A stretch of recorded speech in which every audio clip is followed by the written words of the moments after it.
कसे आहेत सगळे? मस्त ना? Welcome to Curry Tales. चला आज आपण बनवूया छोट्या कोलंबीचे कालवण. त्यासाठी टोपामध्ये तेल घ्या आणि त्यामध्ये अद्रक लसूणची पेस्ट टाका. नंतर कांदा टाका. कांदा शिजल्यावर थोडी काश्मीरी मिरचीची पेस्ट बनवून टाका, म्हणजे भाजीला कलर सुद्धा छान येईल. त्याला तेल सुटलं ना की नंतर त्यामध्ये मीठ, घरचा मसाला, मिरची पावडर, धनिया पावडर, हळद हे सगळे मसाले घाला आणि चांगले खमंग परतून घ्या. नंतर त्यामध्ये कांद्या खोबऱ्याचं वाटण घाला आणि परत परतून घ्या.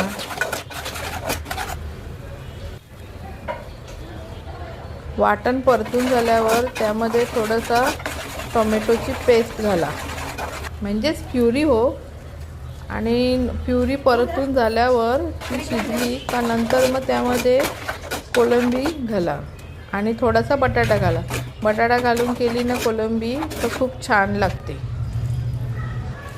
मग मिक्सरचं भांडं धुवून पाणी टाका आणि थोडंसं गरम पाणी घाला आणि एक उकळी काढा.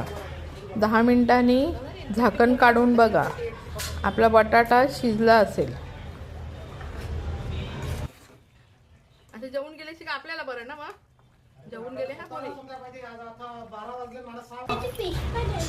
आता त्यामध्ये थोडीशी चिंच घाला, म्हणजे थोडंसं आंबट कालवण झालं ना की छान लागतं.